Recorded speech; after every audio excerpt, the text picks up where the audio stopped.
जय जय सिया राम। सबको प्रणाम। आपके माध्यम से सबको प्रणाम और बहुत बहुत बधाई। माता श्री महाराज जी के पावन जन्मोत्सव पर आप सब मीडिया बंधुओं का स्वागत भी है और आपके द्वारा जन जन तक पहुंचने वाली सूचना बड़ी महत्वपूर्ण है। और आज की सूचना महत्वपूर्ण भी है और हर्ष और प्रसन्नता और मैं कहूं कि उल्लास के साथ भीतरी आनंद को देने वाली ये सूचना ये है कि माता श्री महाराज जी के 65वें जन्मोत्सव पर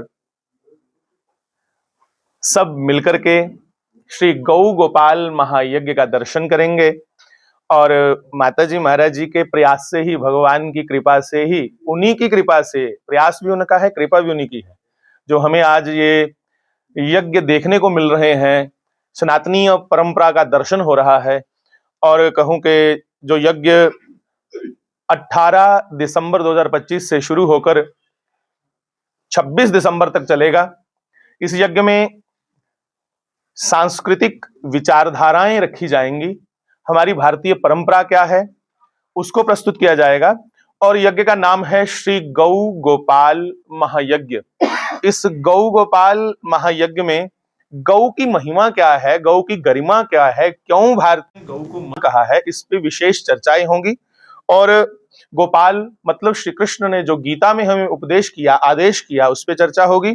और उसके साथ साथ आप सब जानते हैं कि हम स्कूल के बच्चों को भी इस यज्ञ में बार बार कहते हैं कि आप भी आओ। और बहुत से हमारे क्षेत्र के स्कूल, इवन पंजाब तक के स्कूल आकर के भारतीय जितने भी हमारे योद्धा हुए हैं, जितने भी ऐसे युग पुरुष हुए हैं जिन्होंने एक बार आकर के परिवर्तन किया है युग में, कुरीतियों को हटा करके अच्छी रीतियों को लाया है, ऐसे महापुरुषों पे जैसे छत्रपति शिवाजी महाराज, झांसी की रानी, महाराणा प्रताप सिंह, संभाजी महाराज, और संतों में जैसे कबीर जी, श्री रविदास जी, श्री शंकराचार्य भगवान, तुलसीदास जी महाराज, मीरा और शास्त्री जी महाराज, इनके उपदेशों पर बच्चों के द्वारा कुछ न कुछ प्रस्तुतियां रहती हैं ताकि हमारा आने वाला जो युवा है वो नशे की ओर ना जाता हुआ अपनी भारतीय परंपरा का गौरव कर सके और अपने शरीर की ओर ध्यान दे। क्योंकि महाराज जी की विशेष आज्ञा है कि हमारा युवक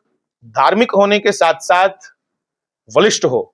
बल है तो वो धर्म का भी प्रचार कर पाएगा, बल है तो वो समाज में कोई भी क्षेत्र में आगे बढ़ सकेगा। इसलिए धार्मिक होने के साथ साथ बलिष्ठ होना हमारे युवाओं का बहुत जरूरी है। तो इन सब प्रस्तुतियों को हम सब मिलकर के यहाँ आनंद पूर्वक उसका दर्शन करेंगे। इसलिए आप मीडिया बंधुओं के सहयोग से पूरे भारत को, पूरे विश्व को बधाई भी दूं और निमंत्रण भी दूं कि आप सब सादर आमंत्रित हैं।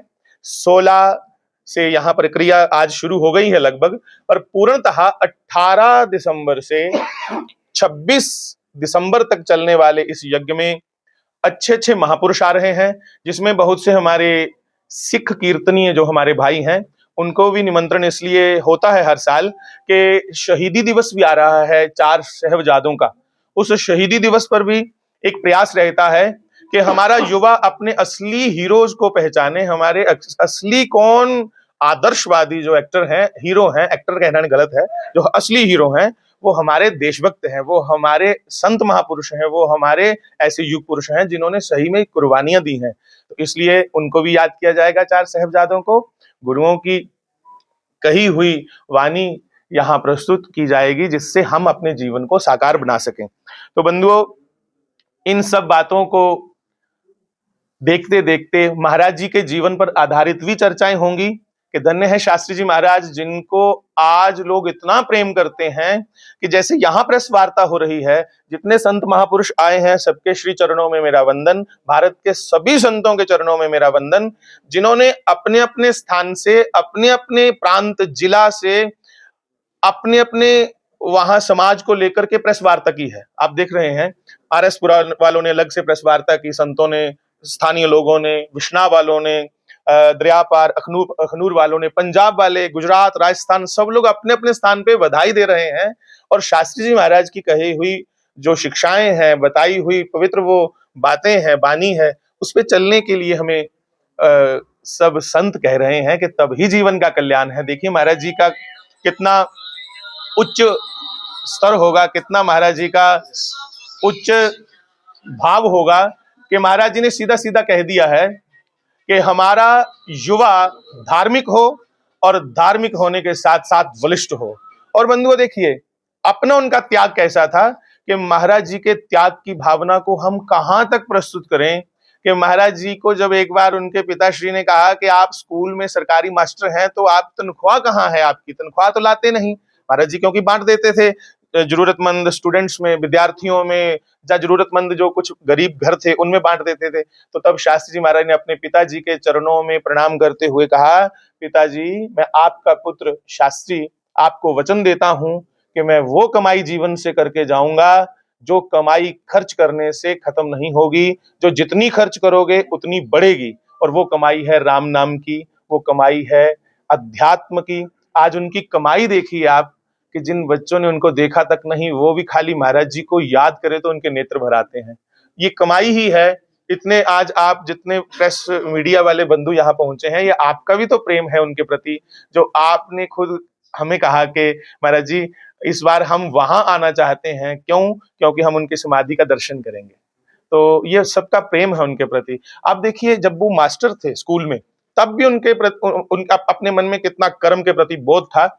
एक बार पिकनिक गई मानसर, तो मानसर पिकनिक गई तो गरीब बच्चे थे सरकारी स्कूल में, छोटे छोटे प्राइमरी क्लास के। तो महाराज जी ने देखा कि बच्चों के पास भोजन करने को, खाने को कुछ पैसे नहीं है, तो घर से कोई टिफिन लाया नहीं। गरीब बच्चे बेचारे कहाँ टिफिन टूफन की व्यवस्थाएं थी तब महाराज जी ने अपने रिस्ट वॉच जो होती है हाथ में पहनने वाली घड़ी, वो होटल पे जाके बेची, क्योंकि महाराज जी पैसे नहीं रखते थे अपने पास, तब भी बांट देते थे।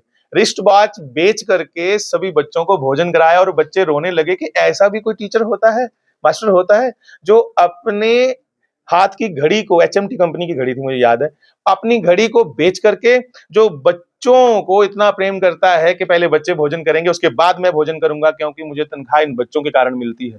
तब सभी वहां गए हुए 7 अध्यापक अध्यापिकाओं ने महाराज जी को एक आदर्श गुरु कहा कि गुरु भी हो तो ऐसा हो। तो मैं तो कहूंगा भाई हो शास्त्री जी महाराज जैसा, पिता हो तो शास्त्री जी महाराज जैसा, आदर्श कोई सदगुरु के रूप में भी हम देखें तो शास्त्री जी महाराज जैसे, त्यागी हो तो शास्त्री महाराज जैसा, हम हर गुण उनके अंदर देखते हैं। इसलिए भैया उनके इस पावन जन्मोत्सव पर आपके माध्यम से सबका स्वागत है। बस एक सब ध्यान रखिएगा कि महाराज जी प्रकृति को बहुत प्रेम करते थे, मतलब पर्यावरण को। तो सबसे प्रार्थना है इस यज्ञ में जब आप आए तो कोई भी पॉलीथीन बैग, कोई भी लिफाफा, जब आप बच्चे खाते हैं वो चिप्स वगैरह या कुछ भी, वो रैपर वगैरह यज्ञ के यहाँ तहाँ ना फेंके, ना लिफाफा फेंके, क्योंकि हमारी गौ माताएं बाद में वहां चरती हैं तो फिर वो लिफाफा खाएंगी तो और दिक्कत होगी।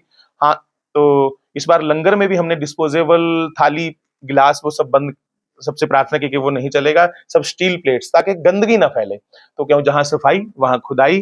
भगवान भी पवित्रता को बहुत पसंद करते हैं। पवित्रता भले फिर बाहर की हो या भीतर की हो, पवित्रता होना जरूरी है भगवान के भक्ति के लिए। तो सबका बहुत बहुत स्वागत है इस श्री गौ गोपाल महायज्ञ में, जो फिर कहूँ एक बार 18 दिसंबर से 26 दिसंबर तक होने जा रहा है। 26 को पूर्णाहुति के साथ ही भव्य दंगल का आयोजन है और 25 जब महाराज जी का जन्मोत्सव मनाया जाएगा उसमें पंजाब से अच्छे अच्छे संगीतकार आ रहे हैं। जैसे रोशन प्रिंस एक लड़का है जो अच्छा संगीतकार भी है और एक अच्छा अभिनेता, एक्टर जिसको बोलते हैं, जिसने बहुत सी फिल्में बनाई हैं। तो वो अब क्योंकि उसने खुद कहा कि मैं महाराज जी सनातन पे ही बात करता हूँ तो मुझे इस बार मौका दिया जाए, तो इस बार वो आ रहे हैं। तो उनके अलावा भी जम्मू के बहुत से हमारे जो लोकल संगीतकार हैं उन्हें भी इस बार आगे मौका दिया जा रहा है। और जम्मू कश्मीर के, इवन पंजाब, पूरे भारतवर्ष के अच्छे अच्छे संत महापुरुष पधार रहे हैं। इन सब का लाभ लें और नारायणी स्वरूप जो यज्ञशाला है उसकी दिव्य परिक्रमा, उसका दिव्य दर्शन ये कर करके हम जीवन का लाभ लेंगे और संतों के आशीर्वचनों से अपने जीवन को प्रशस्त करेंगे, आगे बढ़ाएंगे। ताकि शास्त्री जी महाराज का कहना है ये मानव जीवन मिला है क्षिद्र कामाय निश्चिति, कमीने कामों के लिए नहीं, मानव जीवन मिला है कि हम अपने संसार के साथ साथ, लोक के साथ साथ परलोक को भी सुधारना है। तो लोक परलोक दोनों को सुधारने के लिए जीवन मिला है। इसलिए सबका स्वागत। 18 दिसंबर से 26 दिसंबर 2025 तक। बहुत बहुत स्वागत। जय जय सिया राम।